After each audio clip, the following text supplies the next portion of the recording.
Hello everyone. Welcome to AgriVyas Academy YouTube channel.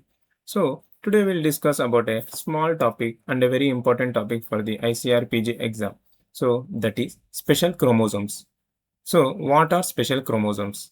Why they are called as special chromosomes? So let us discuss.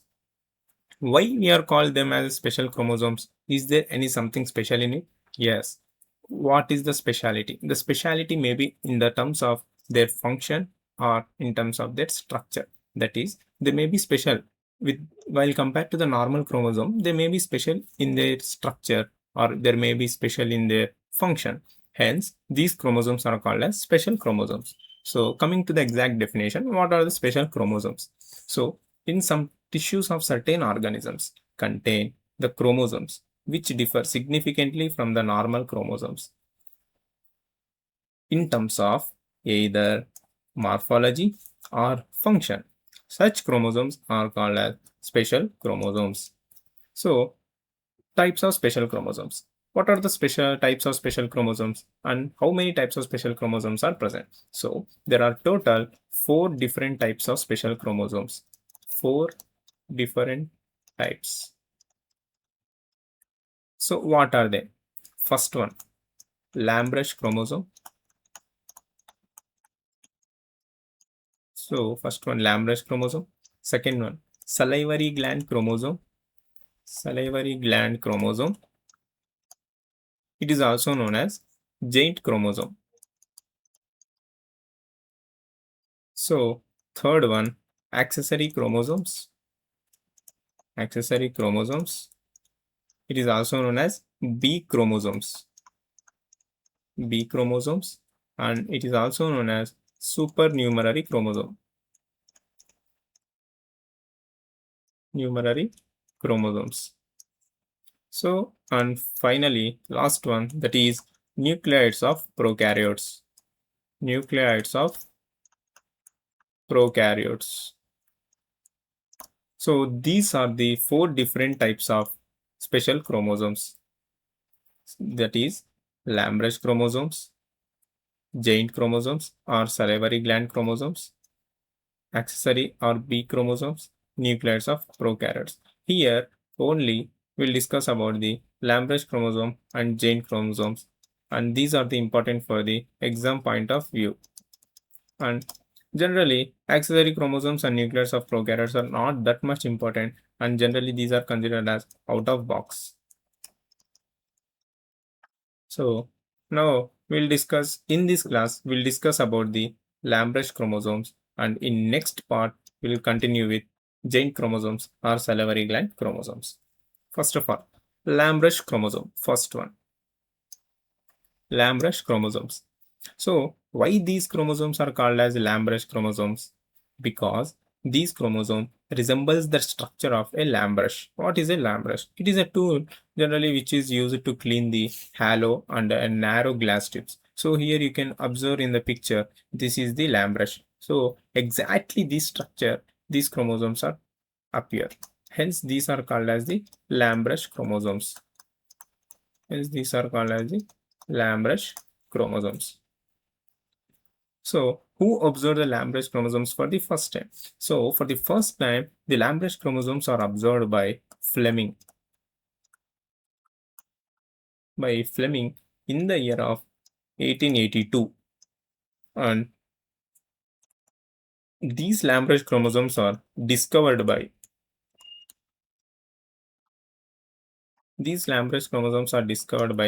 Reckert in the year of 1892. So here you can observe the picture of Sir Fleming, and who first observed these LAMPBRUSH chromosomes in the year of 1882 and discovered by the Reckert in the year of 1892. So where they are found? So generally these chromosome, that is this special chromosome, that is the LAMPBRUSH chromosome, is generally found in the some tissues. They are limited to only some tissues of some organisms. So they are found in generally. So these are generally found in the oocytes. Oocyte cells of, that is first one, many invertebrates, These are observed in oocyte cells of many invertebrates and all the vertebrates except mammals. All the vertebrates except mammals. That too, in mammals, there is an exception. That is, the LAMPBRUSH chromosomes are observed in humans and rodents. Humans and rodents. And these are also observed in amphibians. So these LAMPBRUSH chromosomes are observed in invertebrates, vertebrates, and mammals. That is, exceptional case is humans and rodents and amphibians. So here you should know the point that all the mammals are vertebrates, but all the vertebrates are not mammals. All the vertebrates are not mammals. So everyone should be aware of this point, where there is a chance of asking some questions, tricky questions in this. Next, coming to the, see, these are mainly found in the oocytes of the many invertebrates, all the vertebrates and amphibians except in mammals. So these are also reported in the humans and rodent oocytes. So they have extensively studied in the amphibian oocytes. So these LAMPBRUSH chromosomes are extensively studied because in amphibian oocytes, in diplotin stage, in diplotin of meiosis division 1, these LAMPBRUSH chromosomes are clearly observed. So these are extensively studied in the amphibian oocytes. So here, these are also found in the spermatocyte nuclei of Drosophila during the diplotin stage. So these are during the diplotin stage. So here you can also, like, you should know the main important point that, so in generally for normal chromosome, the morphology of the chromosome can be best studied. The morphology of a normal chromosome, not a special chromosome, it is just a normal chromosome. Normal chromosomes can be best studied in metaphase of the cell division. So whereas the special chromosomes, the morphology of a special chromosome, that too LAMPBRUSH chromosome can be best studied in the diplotin stage. So best studied in diplotin of prophase 1 of meiosis 1. So here you should remember that the morphology of a special chromosome can be best studied at the diplotin stage. So coming to the next point, so here many of you maybe don't know what are oocytes. So generally oocytes are the reproductive cells. These are the reproductive, that is, these are the female reproductive. These are the female reproductive cells. In simple terms, the oocytes are generally a female reproductive cells. So immature female reproductive cell that is developed into egg, they are produced in the ovaries and essential for reproduction. So these are the oocytes. So here you can see the picture of a oocyte where the large number of LAMPBRUSH chromosomes are present in the oocytes. The large number of LAMPBRUSH chromosomes are present in these oocytes. So you can see this picture of a oocyte. Coming to the, what are the distinct feature of LAMPBRUSH chromosome? So Now let us discuss about their features. What are the different features of the LAMPBRUSH chromosomes? First one, what are the distinct features? So coming to the first one, so extremely longer in length. These are very extremely longer in length. And second one, so formation of large number of loops, large number of loops.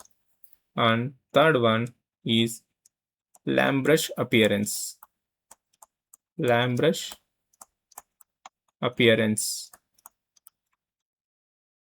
So these are the three distinct features of a LAMPBRUSH chromosomes. So let us discuss one by one. The three distinct features of these LAMPBRUSH chromosomes. They are extremely longer in length.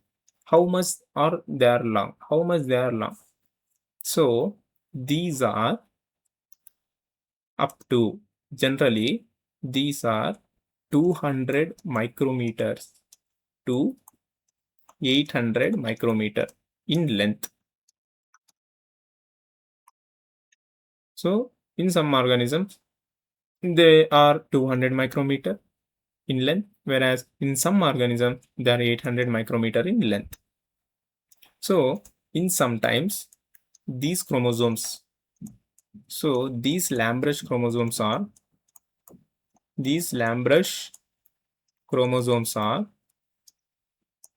30 times, that is 30 times greater. These are 30 times greater than a normal chromosome,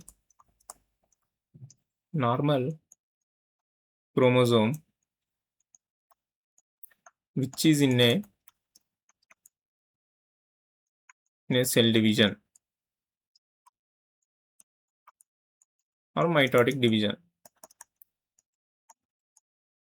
So these LAMPBRUSH chromosomes are sometimes 30 times greater than in length while compared to the normal chromosomes, which they are present in the normal mitotic phase. That is, for example, for example, a cell, in a cell. So let us assume that a chromosome. So this is a chromosome in normal cell division state. So this is, let us consider that like this is 1 micrometer in length. This is a normal chromosome in cell division or in mitotic phase. So at the same time, the special chromosome will be so 30x, that is 30 micrometer in length in the same mitotic division. There will be 30 micrometer in length. So these are extremely longer in length. Next, presence of large number of loops. What are these loops? How they are formed? So presence of large number of loops. So this is an important characteristic feature of this LAMPBRUSH chromosome, that is the formation of loops. So important characteristic feature. So important feature of LAMPBRUSH chromosome. Important feature of LAMPBRUSH chromosome is formation of loops.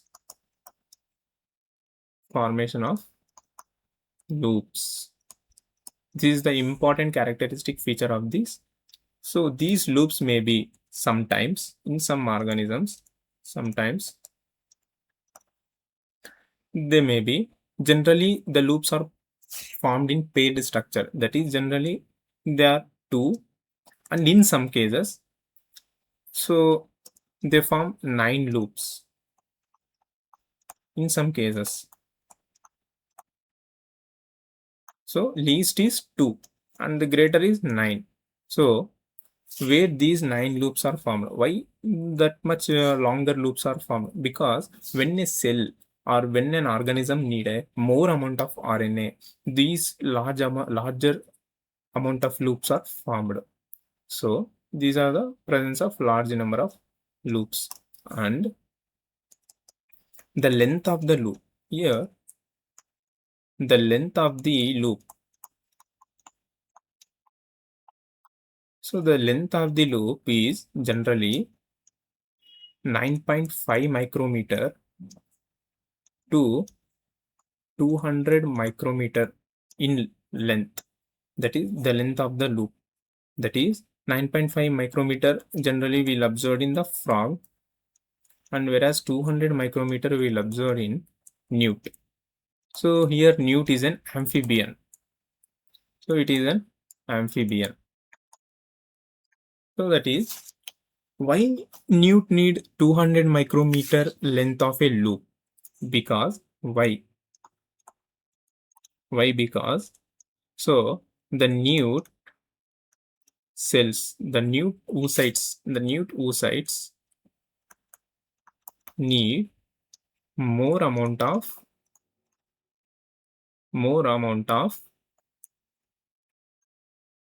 RNA. Hence, they form larger loops. So they need more amount of RNA, hence they will form the larger loops. So here, this is the picture of a newt. It is an amphibian, which can live both in the water as well as in the land. So next, LAMPBRUSH appearance. The LAMPBRUSH appearance. Why this chromosome will appear as a LAMPBRUSH? That is, generally every chromosome will be having the axis, that is central axis. Similarly, the LAMPBRUSH chromosome is also having the central axis, and the central axis is made up of two sister chromatids. That is, this is the central axis, and this is the central axis, and these two are the sister chromatids of a LAMPBRUSH chromosome. These two are the sister chromatids, and each chromatid form a single loop. That is, one chromatid, one loop, two chromatid, two loops. So how the loops are formed generally? So generally the loops arise from a dense condensed structure, that is a chromomere.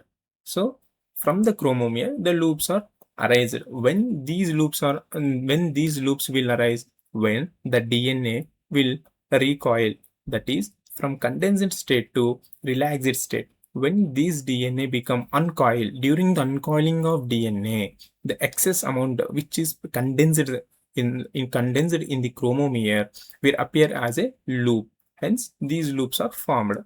For example, like so, these are the chromosomal axis, and these are the chromomere, a dense condensed like structures. This is the chromomere. These are the dense condensed structures. Now, the loop will form from each chromomere, that is like this, from this chromatid, and from this chromatid the another loop will form from the chromomere, like this, and similarly from this chromomere another loop will be formed, and from this chromomere another loop will be formed, from this chromomere similarly another loop, and from this chromomere and chromatid another loop will be formed. So as a result, these chromosome, the complete structure of a chromosome will resemble like a lamp brush. Hence, they will appear as a lamp brush chromosome. And these loop arises exactly 90 degrees from the chromosomal axis. Exactly right angle, that is 90 degrees from the chromosomal axis. This is the chromosomal axis, and these are the loops arising from the each chromatid. For how these loops arise, like, see, this is the first chromatid, and one single loop will arise from like this. Loops will be forming continuously. So on the second chromatid, again the similar loops will be formed. like this, loops will be formed, and these are formed from the a dense condensed structure called as chromomere. Dense condensed structures are known as chromomere. So here, this is a chromomere. So this is known as chromomere. Now let us go in detail of this topic. Now we'll discuss about the structure and function of LAMPBRUSH chromosomes. So now only we discussed about the structure, how they appear. They appear as a LAMPBRUSH chromosome, that is each chromatid. So this is the chromatid. So each chromosome, that is each LAMPBRUSH chromosome, consists of two sister chromatids. These both are two sister chromatids, and the loops are arise from the dense condensed structure known as chromomere. Dense condensed structures known as chromomere.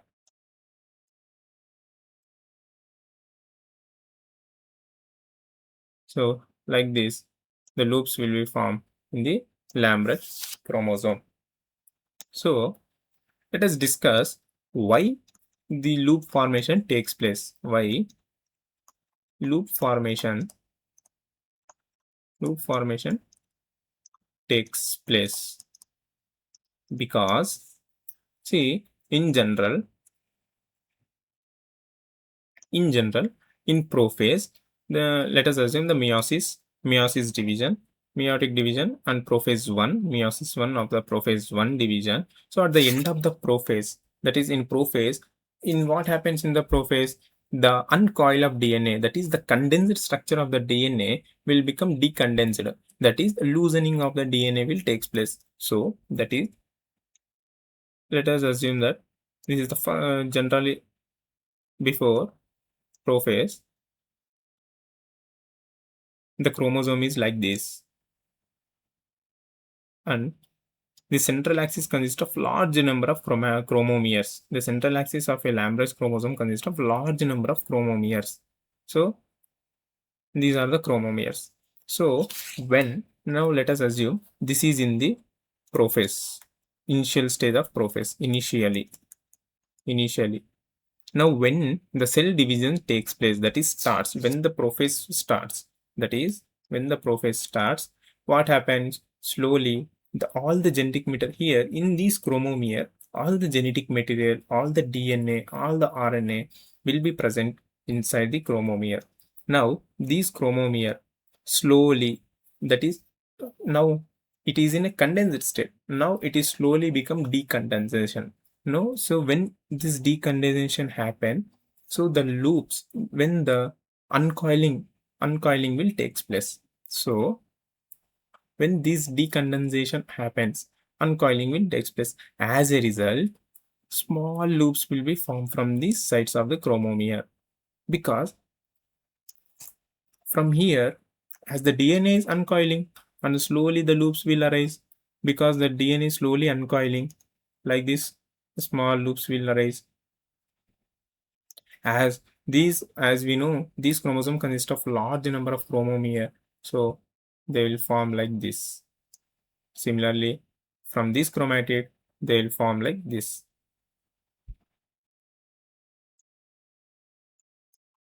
So this is how the loops are these loops are arising, or these loops are formed. So this is the complete story of how these loops are formed. Now, scientists tried, like, what is the material made of loops? So how the loops are made up of, what these loops contain. The scientists tried to know what these loops contain, whether it contain DNA, or it contain RNA, or it contain the protein. So what the scientists did, so generally these are the loops. So these are the loops. So now scientists tried to find out what is the material present inside the loops. What is the material present? What is the material present inside the loops? So now what they did, they treated these loops. They treated these loops with RNAs. Okay, when they treated these RNAs, the structure remained same. And when they also treated with proteases, and when they treated with proteases, the structure remains same, and they also treated with DNAs. So here they observed when they treated with DNAs. What is the function of DNAs? The DNAs will digest the DNA. So when the DNA present in the loops is get digested, so the structure slowly become destroyed, or it become wrinkle. It lose its structure, that is loop. So it became like this.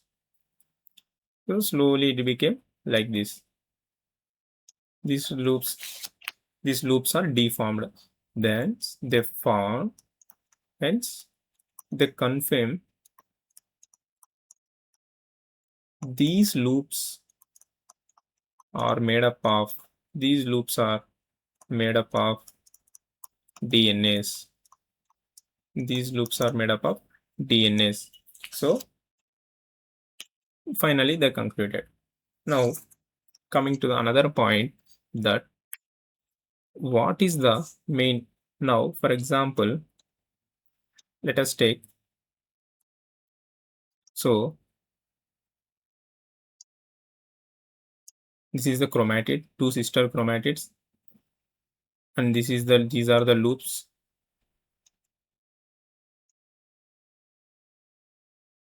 These are the loops. So now assume you are in, this is in diplotin stage. Diplotin stage. This is in the diplotin stage. So in the diplotin stage only, the uncoiling of genetic material will take place. The DNA will become loosened, and as well as when these DNA become loosened, this form the loops in the diplotin stage. So when it progresses from the prophase, diplotin is a substage of the prophase. When it progresses from the prophase to metaphase of the meiotic division, prophase to metaphase, prophase to metaphase of the meiotic division, so the structure will slowly become condensed. That is, again, the coiling of DNA takes place, and in the metaphase, this chromosome will appear as a normal chromosome. This chromosome will resemble as a normal chromosome in the metaphase. So, therefore, hence we say the absolute structure of a LAMPBRUSH chromosome is found only in the diplotin stage. Only in the diplotin stage. So the structure of the LAMPBRUSH chromosome can be found only in the diplotin stage. So next we'll discuss what is the function of these loops, why the loops are formed, why loops are formed, and what is the function. What is the function? So generally in condensed state, the genes or the DNA which is present in the condensed state, let us assume, so these are the chromosomal axis, and these are the chromomeres. So these are the chromomeres. So these are the chromomeres. So in chromomeres, the genetic material or the DNA which is present in these chromomere is highly condensed. It is highly condensed. So the genetic material which is very highly condensed is not available, is inactive. So inactive genetic material, because it is not available for transcription. It is not available for transcription to produce RNA.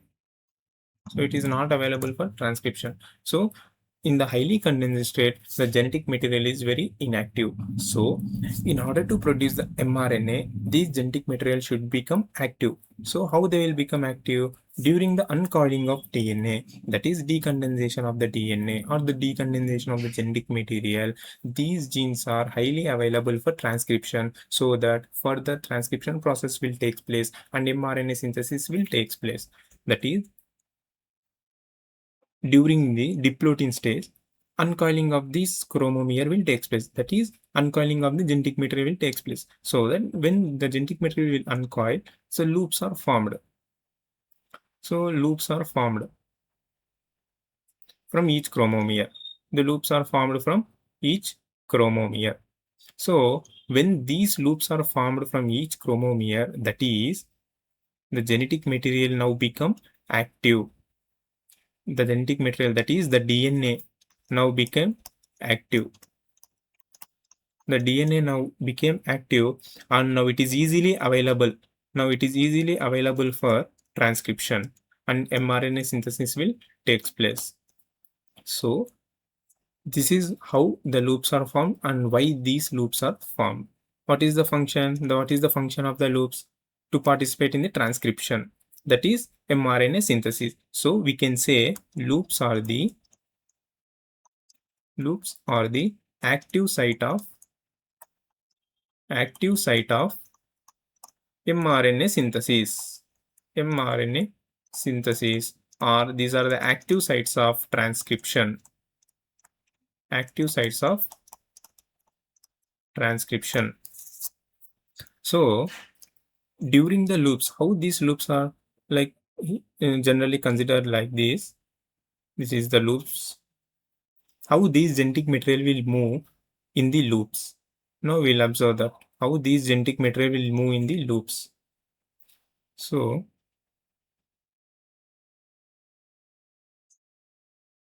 these are the chromomeres. Dense condensed structures consist of DNA as a genetic material. So now generally in the loops, for example, we'll draw this one separately in detail.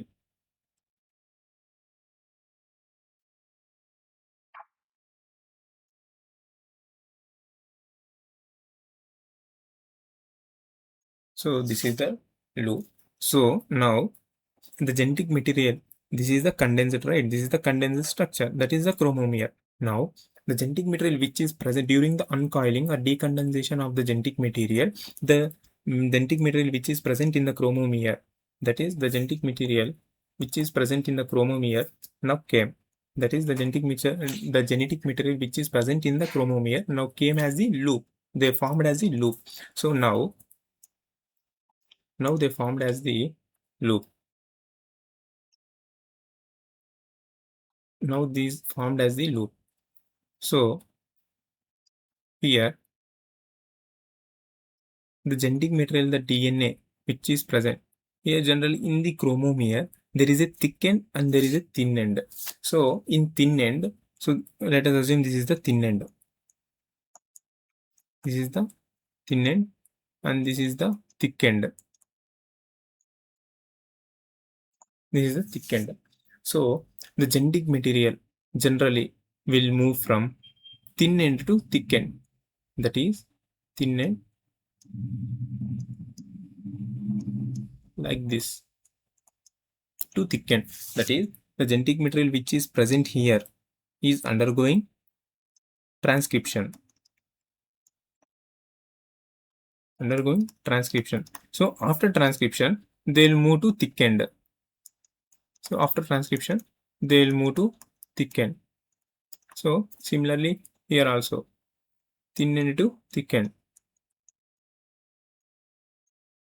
Now the genetic material which is present in the chromomere will arise as a new genetic material, and again it will undergo transcription. Again it will undergo active transcription, so that like this continuous active transcription will take place. Continuous mRNA synthesis will take place. Continuous mRNA synthesis will take place. As a result, these mRNA synthesis, the mRNA which is synthesized during the transcription process will stored in the oocyte cells. So this is the complete structure and the function of these loops. So generally the genetic material move from thin end to thick end. That is, at the thinner end the genes are very active. these at the thinner end, the genes are very active and they will actively participate in the transcription. As a result, more mRNA synthesis will take place, and the genetic material here, which is participated in the transcription, will move to the thicker end of this loop and move into the chromomere. And again, the new genetic material which is present in the chromomere will arise from the thin end and undergo active transcription, and again new mRNA synthesis will take place. So generally, these will take minimum 10 days to move from thin end to thick end,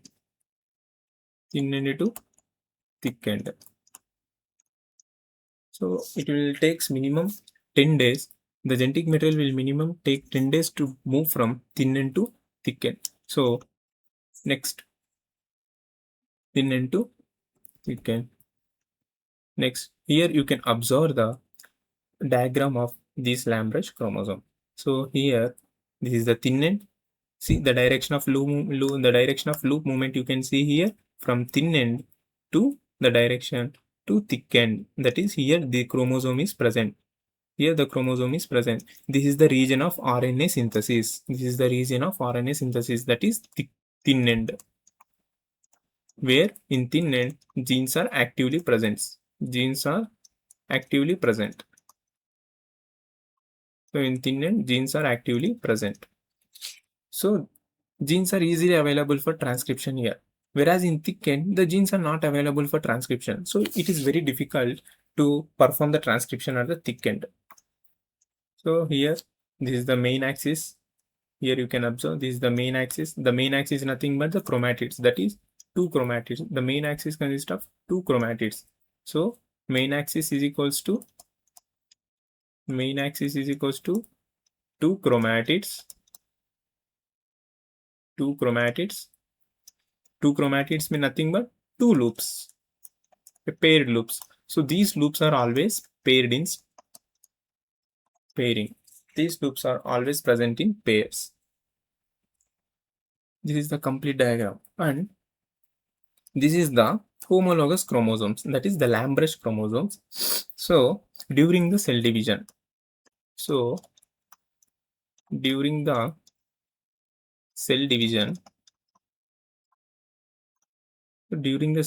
process, the pairing of homologous chromosome will take place. Pairing of homologous chromosome will take place in zygote stage. That is, in zygote stage of prophase 1. So during the zygote stage of prophase 1, the homologous chromosome will pair, and during the diplotin stage, so these paired chromosome will move forward to each other. During that moment, that is when these chromosomes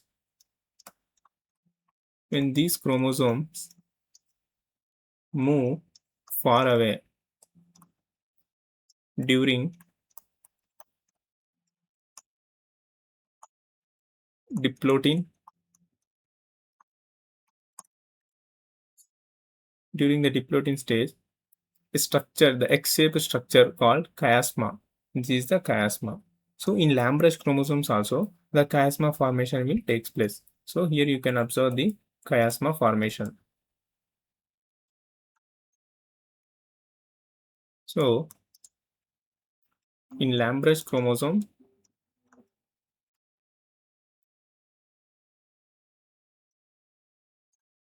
also chiasma formation will take place. Chiasma formation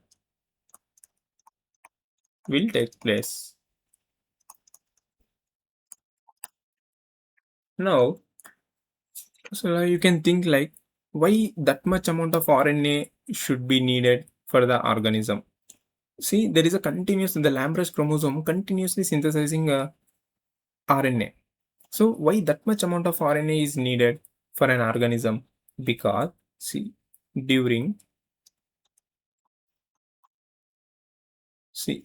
generally these chromosomes are LAMPBRUSH chromosomes are present in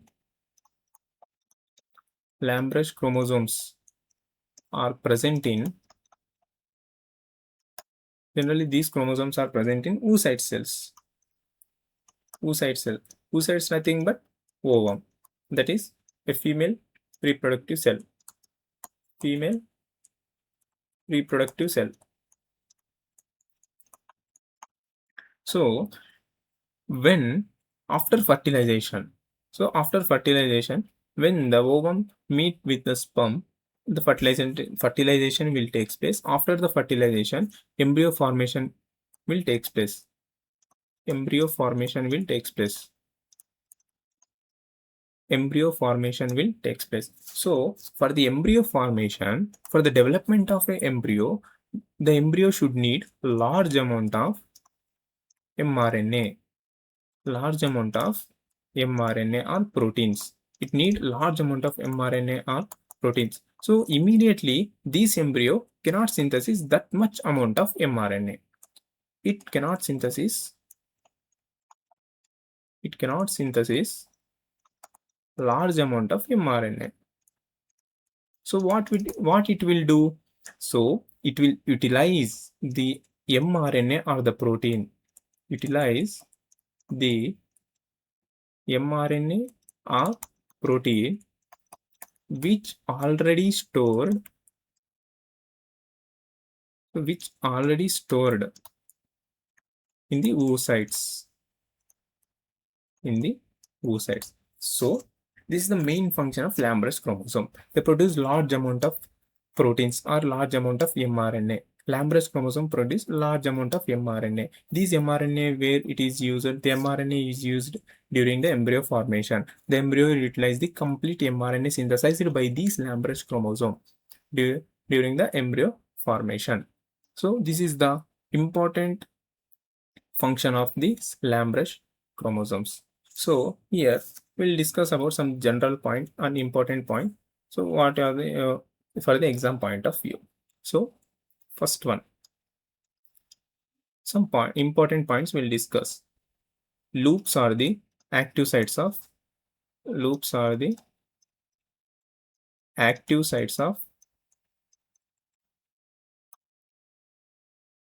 transcription.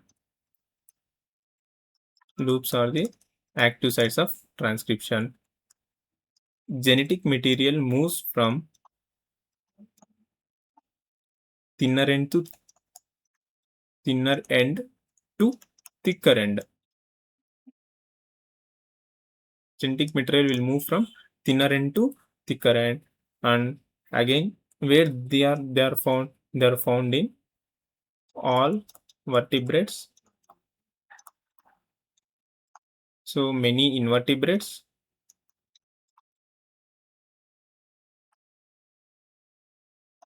amphibians,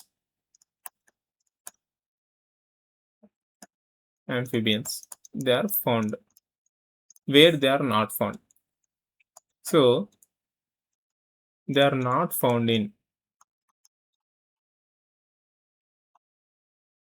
mammals. So except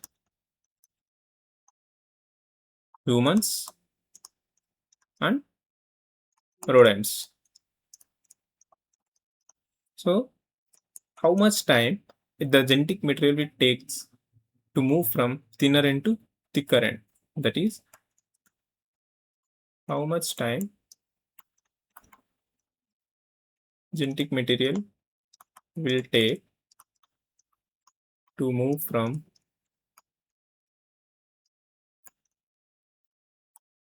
thinner end to thicker end. That is minimum 10 days. Next, what are chromomeres? Chromomeres are the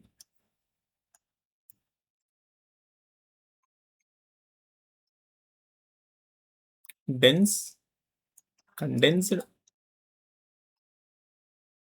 genetic material present on the chromosomal axis.